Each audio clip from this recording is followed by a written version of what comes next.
Palavra da Verdade, com Hernandes Dias Lopes. Capítulo 3, versos 12 a 17. Está escrito assim: revesti-vos, pois, como eleitos de Deus, santos e amados, de ternos afetos de misericórdia, de bondade, de humildade, de mansidão, de longanimidade. Suportai-vos uns aos outros, perdoai-vos mutuamente, caso alguém tenha motivo de queixa contra outrem. Assim como o Senhor vos perdoou, assim também perdoai vós. Acima de tudo isto, porém, esteja o amor, que é o vínculo da perfeição. Seja a paz de Cristo árbitro em vosso coração, a qual também fostes chamados em um só corpo, e sede agradecidos. Habite ricamente em vós a palavra de Cristo. Instruí-vos e aconselhai-vos mutuamente em toda sabedoria, louvando a Deus com salmos e hinos e cânticos espirituais, com gratidão em vosso coração. E tudo que fizerdes, seja em palavra, seja em ação, fazei-o em nome do Senhor Jesus, dando por ele graças a Deus Pai. Amém. Eu quero conversar um pouco com os meus irmãos nesta manhã sobre as evidências da santificação. Esse texto acabou de falar para nós, no texto que precede a este, sobre a evidência da verdadeira conversão. Agora Paulo prossegue e trata da evidência da santificação. A conversão acontece uma única vez. A santificação é um processo que começa na conversão e só termina na glorificação. E Paulo vai mostrar para nós três verdades que eu quero destacar aqui. Primeiro, o fundamento, a santificação está fundamentada nas bênçãos já recebidas de Deus. Nós só podemos ser santos porque nós já recebemos determinadas bênçãos de Deus, que são fato concreto na nossa vida, na nossa história. Que fatos são esses? Que bênçãos são essas? Notem comigo. Ele está escrevendo assim: revesti-vos, pois, como eleitos de Deus. Primeira verdade é que você foi escolhido por Deus. Deus escolheu você, não foi você quem escolheu Deus. Deus escolheu você não depois de observar suas virtudes. Deus escolheu você antes da fundação do mundo. Deus escolheu você não por causa dos seus méritos, Deus escolheu você em Cristo. Deus escolheu você para a salvação. Deus escolheu você para a santificação. Deus escolheu você para que você seja santo. Esse é o propósito da escolha divina. Então você pode ser santo, meu irmão, porque Deus conheceu e amou você e escolheu você desde toda a eternidade. Segunda razão, o segundo fundamento porque podemos ser santos, é que você foi separado para ser propriedade exclusiva de Deus. Olha comigo novamente o verso 12: revesti-vos, pois, como eleitos de Deus, santos. É claro que existem dois aspectos na santificação: a santificação posicional e a santificação processual. No momento em que você creu no Senhor Jesus, você foi feito santo, você foi separado, você é propriedade exclusiva de Deus. Deus não divide você com mais ninguém, você é só dele e totalmente dele. Agora você que foi posicionalmente colocado como separado para Deus, está entrando num processo contínuo e progressivo de santificação. Terceiro, você pode e deve ser santo porque você é amado de Deus, santos e amados. Os nossos irmãos puritanos lá no passado, quando encontravam alguém com um complexo de inferioridade, ou com autoestima achatada, ou passando por alguma turbulência na vida, e duvidando talvez do cuidado de Deus, eles faziam a seguinte pergunta: você acha pouco o fato de você ser amado por Deus? Se Deus é a pessoa mais importante do universo, se Deus é o criador de todas as coisas, se Deus é o mantenedor da vida, Se Deus tem as rédeas da história em suas mãos, se Deus ama você, você acha pouco isso? Você é amado. Quarto lugar, sabe por que você pode ser santo? Porque você foi perdoado por Deus. Olha comigo o versículo 13. Assim como o Senhor vos perdoou, assim também perdoai vós. Não importa quão grave tenha sido o seu pecado, não importa quão profundo você tenha caído, não importa quão longe você tenha ido, não importa quantas vezes você tenha caído, Deus é o Deus que perdoou você por causa do sacrifício do seu Filho. Então esta é a base, este é o alicerce, esta é a coluna central que mantém de pé o edifício da sua santificação. Tendo olhado a base, vamos olhar em segundo lugar, que a santificação é um contínuo uso das vestimentas espirituais providenciadas por Deus. Eu chamo a sua atenção para a linguagem de Paulo. Notem comigo no verso 8 deste capítulo, que tratando da vida passada, pretérita, ele diz assim: agora, porém, despojai-vos igualmente de tudo isso: ira, indignação, maldade, maledicência, linguagem obscena do vosso falar, mentira, aumentais uns aos outros, e assim por diante. O que Paulo está dizendo, que a vida velha que tínhamos antes de Cristo, aqueles hábitos, aquelas manias, aquelas atitudes, aquelas palavras, aquelas posturas, aquelas ações, aquelas reações, são como roupa suja, que você tem que tirar. Quando você chega em casa suado, você tira a roupa suja. Agora, além de tirar a roupa suja, você precisa revestir. Olha a linguagem agora do verso 12. Revestivos. Você tira uma roupa suja, põe a roupa limpa. E eu queria olhar para essa cena do revestivos, pensando em fazer o seu guarda-roupa. Pensa lá.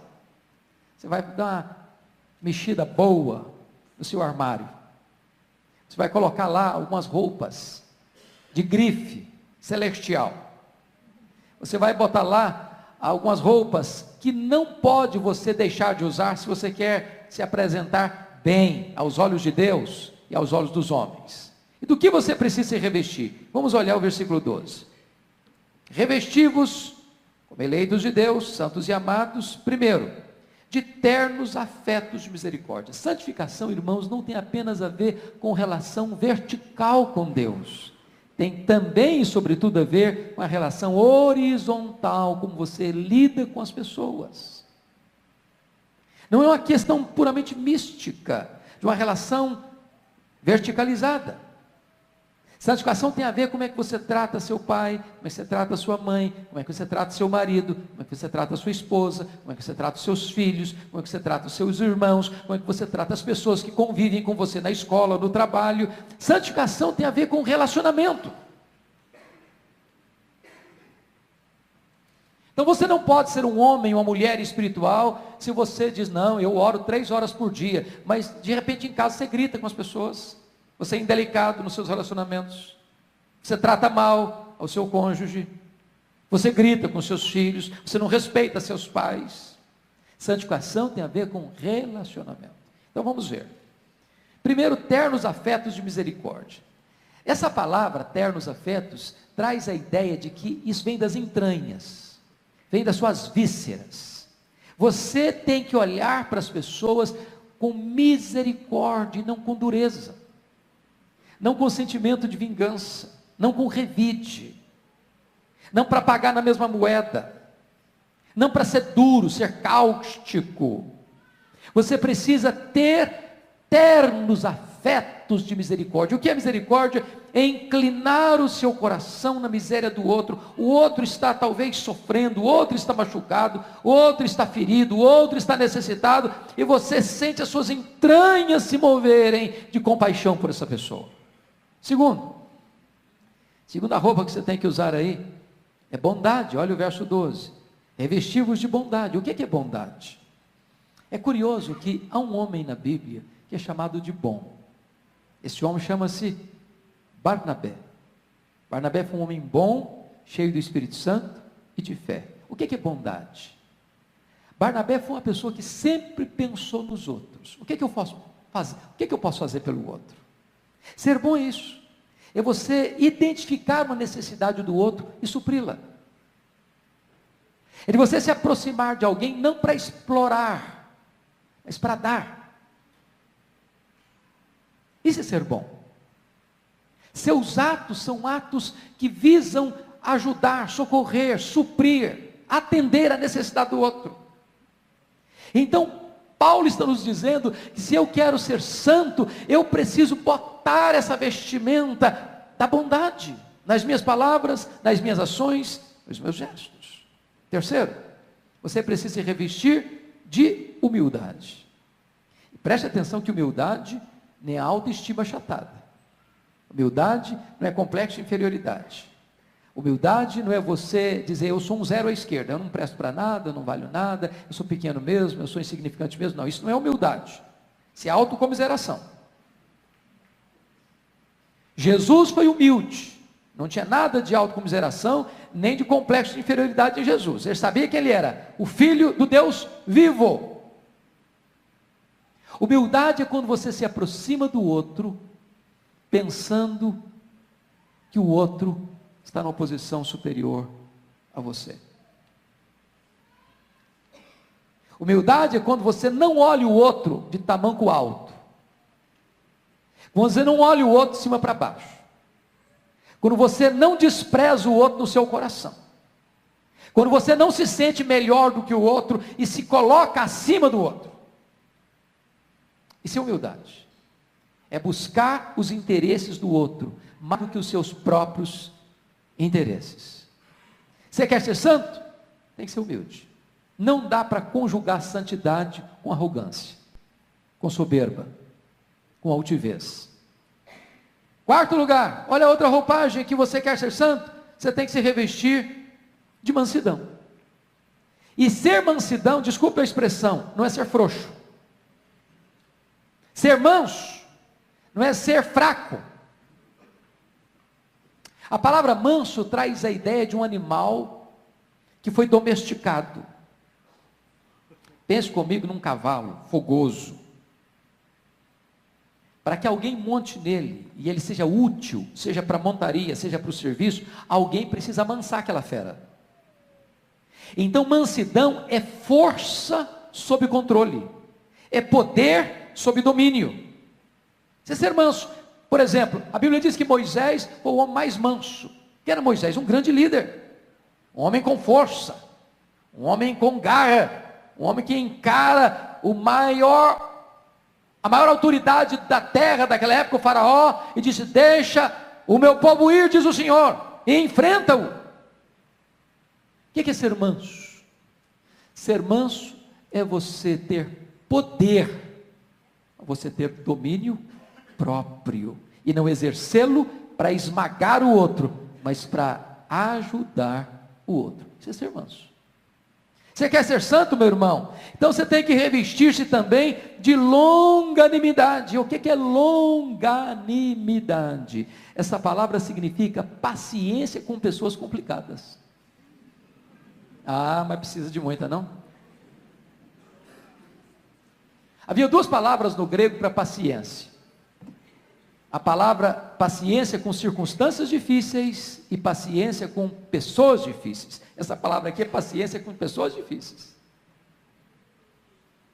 A ideia de longanimidade é de ânimo espichado ao máximo. Quem já foi criança na região rural, se lembra como você brincava de estilingue. Você puxava aquela borracha, puxava, ainda tinha mais para puxar. É isso, você tem uma paciência triunfadora. A pessoa pega no seu pé, te irrita, te enerva. Em vez de você pagar com a mesma moeda, em vez de você se exasperar, em vez de você perder o controle, em vez de você brigar, xingar e fazer e acontecer, você tem controle. Espicha um pouco mais o ânimo. Isso é longanimidade. Você quer ser santo? Tem que ser longânimo. Não dá para ser santo e ser exasperado. Não dá para ser santo e ser uma pessoa briguenta. Não dá para ser santo e ser uma pessoa ranzinza. Não dá para ser santo e ser uma pessoa que quebra o pau com todo mundo a toda hora. Você quer ser santo, irmão? Sexto lugar. Você precisa suportar o seu irmão. Suportai-vos uns aos outros. O que é isso? Não é aquela ideia assim,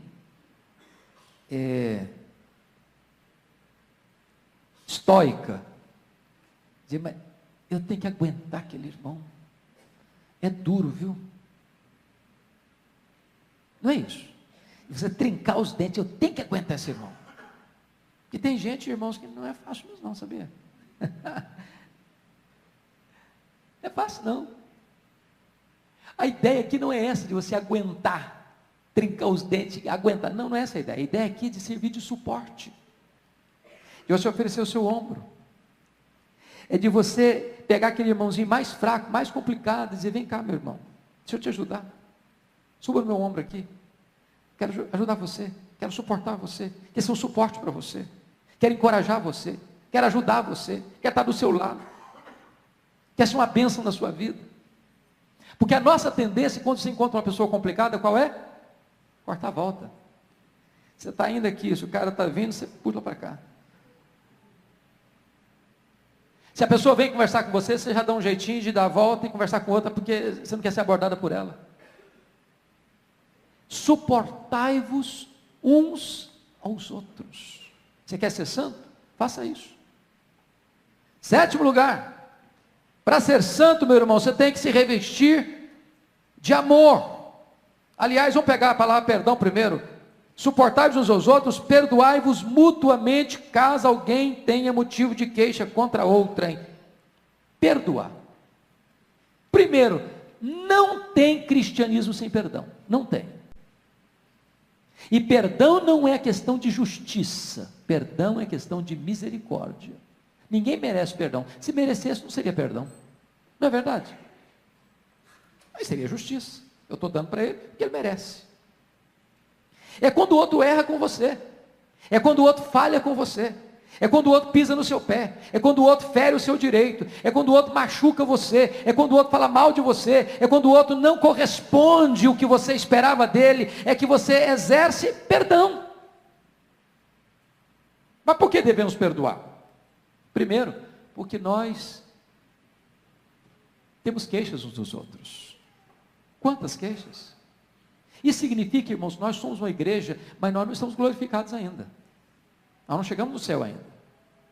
Então nós vamos falar coisas que os outros não vão entender. Você falar, a pessoa entende bem. Você vai fazer coisa que você acha que está fazendo certo, para o outro está errado. E ele fica decepcionado com você. E aí tem hora que ele não vai falar com você, mas vai ficar lá encolhido no canto dele, magoado, ressentido, triste com você. Então nós erramos, às vezes inconscientemente, às vezes deliberadamente, mas nós frustramos uns aos outros. As pessoas nos frustram e nós frustramos as pessoas. Portanto, não tem saúde emocional sem perdão, nem no casamento, nem na família, nem na igreja. Não tem. A não ser que você exerça perdão, a sua vida emocional e espiritual adoece. Tem que ter perdão. Perdoai-vos mutuamente. E a base de você perdoar é porque você já foi perdoado. Agora, preste atenção nisso. Nós trabalhamos isso hoje de manhã na escola dominical. Olha o versículo 13. Suportai-vos uns aos outros, perdoai-vos mutuamente, caso alguém tenha motivo de queixa contra outrem, assim como o Senhor vos perdoou, assim também perdoai vós. Aí você diz assim, pastor, o senhor está me falando desse negócio de perdão? O senhor não conhece a minha história. Se eu contar a minha história para o senhor, até pedra chora. O senhor vai me dar razão, não dá não. A pessoa foi muito longe comigo. Ela foi muito maldosa comigo.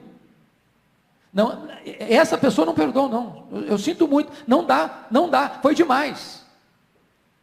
E aí Paulo, prevendo que nós iríamos ter essas pretensas desculpas, diz que você e eu devemos perdoar, assim como Deus em Cristo nos perdoou. E eu pergunto a você, quanto Deus perdoou você? Quanto? Até quando Deus perdoou você? Imagine você se Deus dissesse assim para você: olha, fulano, você foi longe demais, agora chega, não tem mais perdão para você. Estaríamos arruinados. Mas outra colocação, a Bíblia diz que Deus perdoa, e nós lemos isso em Hebreus hoje, Deus perdoa os nossos pecados e deles não mais se lembra.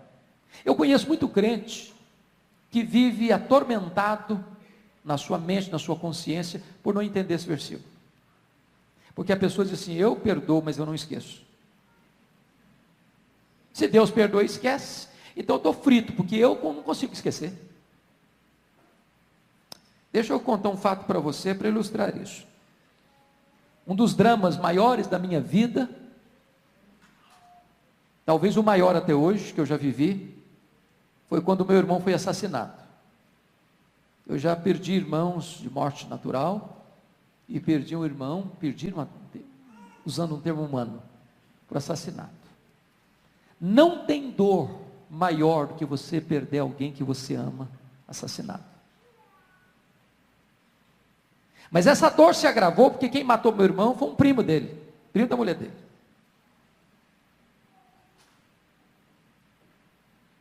E esta dor se agrava porque foi uma morte cruel, com 11 golpes de faca, todos mortais.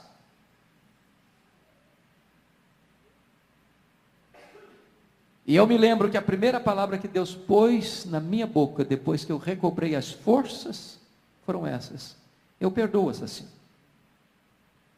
Não é que isso vinha de mim, porque eu só tinha uma opção, era perdoar. Porque se eu não perdoar, sabe o que ia acontecer comigo? Ia adoecer. Se eu não perdoar, sabe o que ia acontecer comigo? A minha vida ia se tornar um inferno.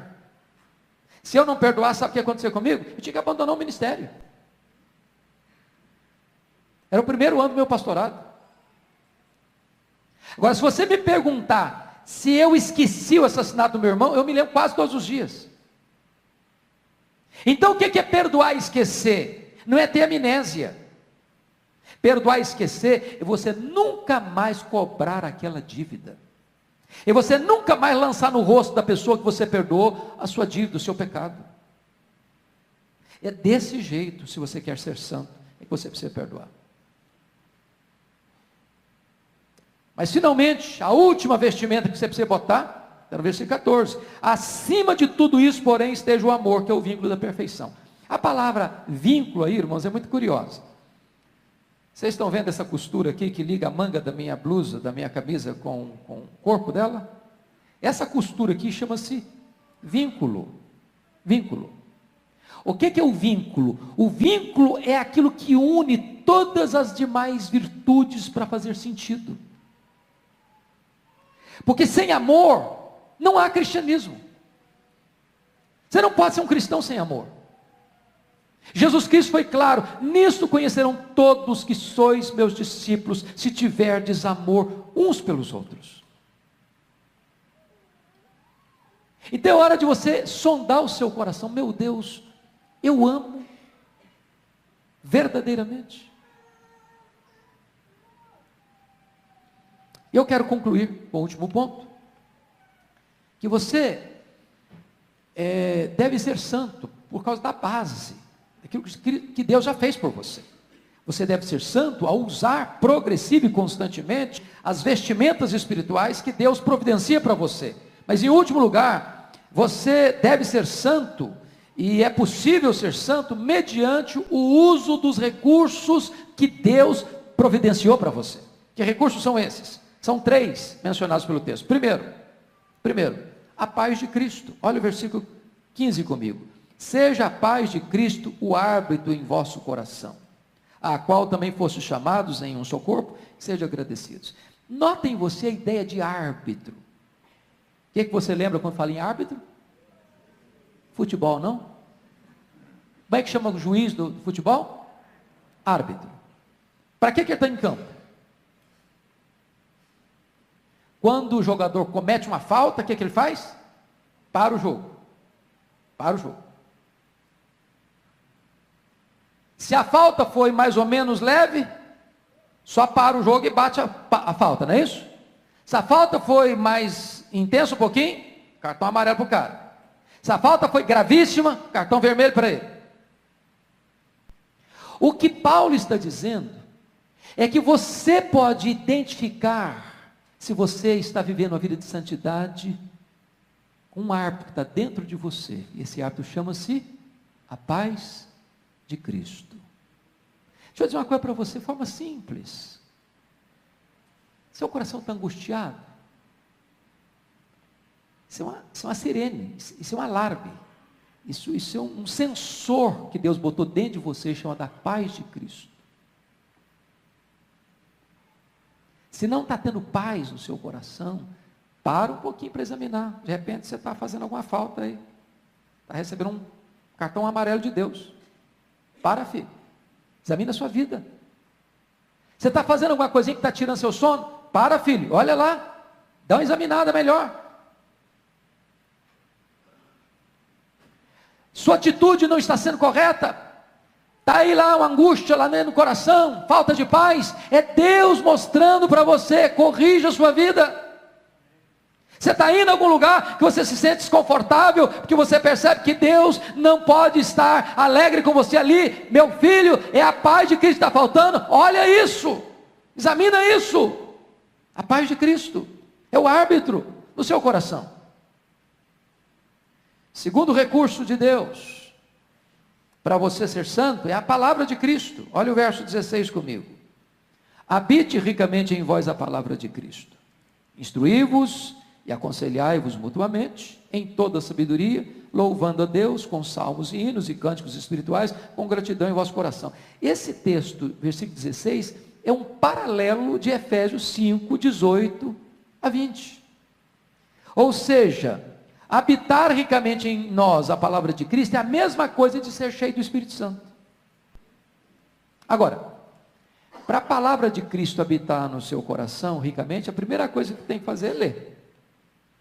Não adianta usar a Bíblia no armário. Você não vai ser rico da palavra nunca. Não adianta você trazer a sua Bíblia para a escola dominical só uma vez na semana. Não, você não vai conseguir ser rico da palavra de Cristo nunca. Meu irmão, você quer ser santo? Você tem que ler Bíblia. Santifica-os na verdade. Tua palavra é a verdade. Então, tira um tempo para você ler a Bíblia. Tira um tempo para você meditar na Bíblia. Tira um tempo para você gastar um tempo a sós com Deus. Para que esta palavra habite ricamente em você. Você vai pensar orientado pela Bíblia, você vai falar orientado pela Bíblia, você vai agir orientado pela Bíblia, você vai tomar decisão orientado pela Bíblia, você vai a tal lugar orientado pela Bíblia, você vai fazer esse negócio orientado pela Bíblia, você vai tomar essa decisão na vida orientado pela Bíblia. A palavra de Cristo vai habitar ricamente em seu coração, senão você vai tomar a decisão da sua cabeça. Quando você é habitado ricamente pela palavra de Cristo, o que vai acontecer? Você vai poder instruir, você vai poder aconselhar. Só ensina quem aprende. Quem cessa de aprender, cessa de ensinar.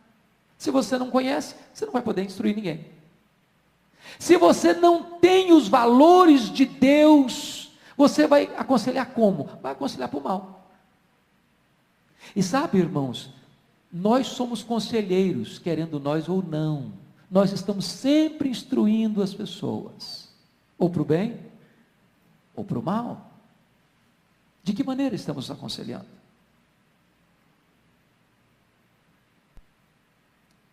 Quando você está cheio da palavra, sabe o que vai acontecer? Em vez de murmuração na sua boca, vai ter louvor. Em vez de você ficar xingando, falando palavrão, ou murmurando, reclamando da vida, vai ter adoração. Em vez de você estar sempre insatisfeito com a vida, vai ter gratidão. Agora, isso, irmão, não é automático, é fruto de você ter compromisso com a palavra de Deus. É assim que você vai ser santo. Finalmente, o último recurso que Deus nos dá para nós sermos santos é o nome de Cristo. Olha o versículo 17. E tudo o que fizerdes, seja em palavra, seja em ação, fazei-o em nome do Senhor Jesus, dando por ele graças a Deus Pai. Eu chamo a sua atenção para esse ponto. E tudo, não alguma coisa, tudo, o que fizerdes, de que maneira? Fazer o quê? Em palavra ou em ação. Ou você sempre está falando, você sempre está fazendo. Então faça uma pergunta agora. O que você tem falado, você pode falar em nome de Cristo?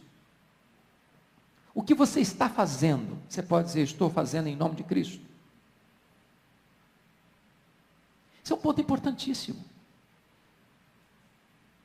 Porque muita coisa que nós fazemos, irmãos, nós não podemos botar o nome de Cristo no meio. Eu estou fazendo isso aqui em nome de Cristo, dando por isso graças a Deus Pai. Eu já contei aqui, um tempo atrás, certa feita eu fui convidado para pregar numa igreja, uma grande igreja, a convite da juventude, para pregar sobre santificação, o texto que eu estou pregando hoje. Aí eu preguei. Quando eu terminei de pregar, a diretoria da mocidade me puxou pelo braço, me levou para uma sala. E o líder do jovem botou o dedo no meu nariz e disse, o senhor é um homem quadrado, sou um homem antiquado, sou um homem retrógrado, o senhor não está com nada. O senhor está pensando o quê? Nós somos jovens universitários. Qual o problema da gente ir tomar nossa cervejinha no sábado à tarde? Qual o problema da gente ir numa balada? Qual o problema da gente ir numa boate? Nós somos jovens, a juventude passa é uma só. Se não curtirmos hoje, vamos curtir quando? E eu tomei um susto. Eu pensei que eu fosse apanhar. Jó estava bravíssimo comigo.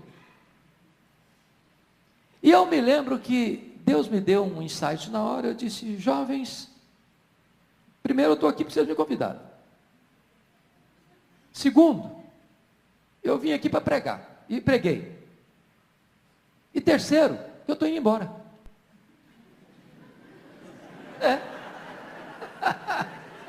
Estou indo embora. Mas antes de ir embora, eu gostaria de falar duas coisas. Primeiro, a Bíblia diz assim, lá em 1 Coríntios 10, 31, portanto, quer comais, quer bebais, quer façais qualquer outra coisa, fazei tudo para a glória de Deus. Aí eu disse, então quando vocês forem para boate, para balada, tudo bem, pode ir. Quiser encher a cara também, pode encher, não tem problema não. Só que tem que ser para a glória de Deus. Se conseguirem fazer para a glória de Deus, toca o barco. Segundo texto que eu quero deixar para vocês, falei para os jovens lá, Colossenses 3,17.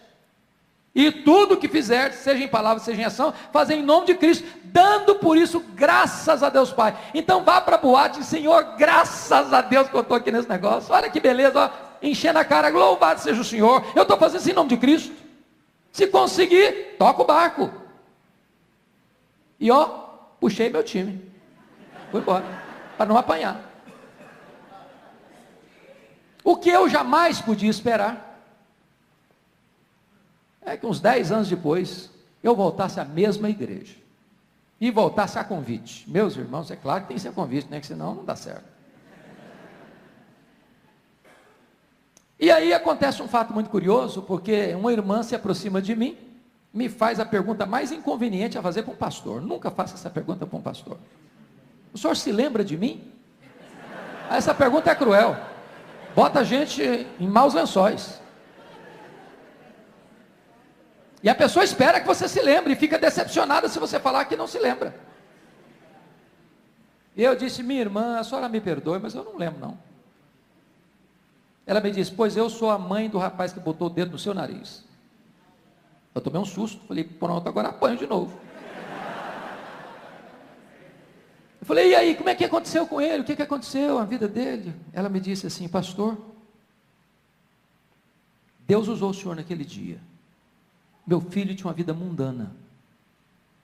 Meu filho era um líder negativo na igreja. Deus mudou a vida do meu filho naquele dia. Meu filho é um homem de Deus hoje. É um homem cheio do Espírito Santo. É um comprometido com a vida de santidade. Meu irmão, em nome de Jesus, você quer ser santo? Você tem que pensar onde você vai, com quem que você vai, o que é que você faz. Porque você não pode fazer nada que não seja em nome de Cristo, dando por isso graças a Deus Pai. Que Deus nos ajude, irmãos, a sermos santos. Porque foi para a santificação que Ele nos escolheu. Porque sem santificação, ninguém verá o Senhor. Eu queria orar por você, pela sua vida. Eu preciso de oração, por mim mesmo. Eu queria que você se entendesse que você precisa ser santo e santificar a sua vida, dependendo da graça de Deus. Que você se colocasse em pé. Só se você está em disposição. Eu falei, Deus, eu quero, eu preciso. Me ajuda, Senhor. Se você sente essa necessidade, fique em pé. Eu quero orar em seu favor.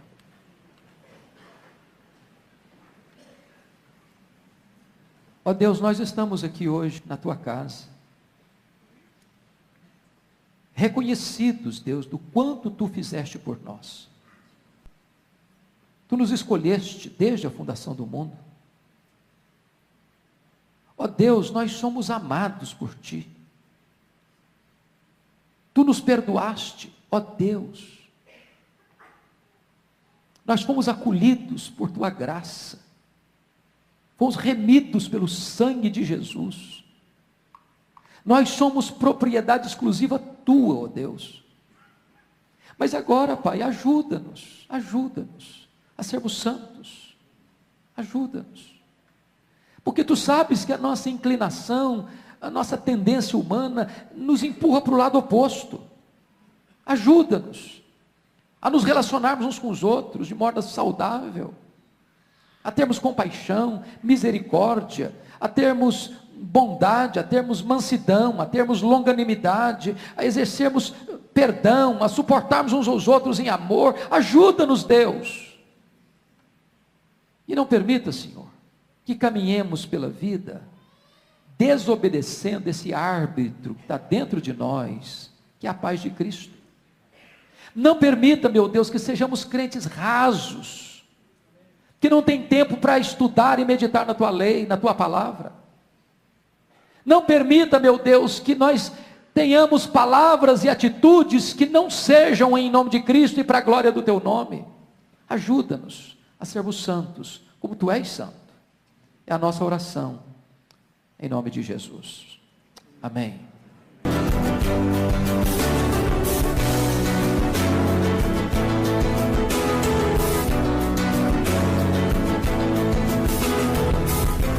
Palavra da Verdade, com Hernandes Dias Lopes.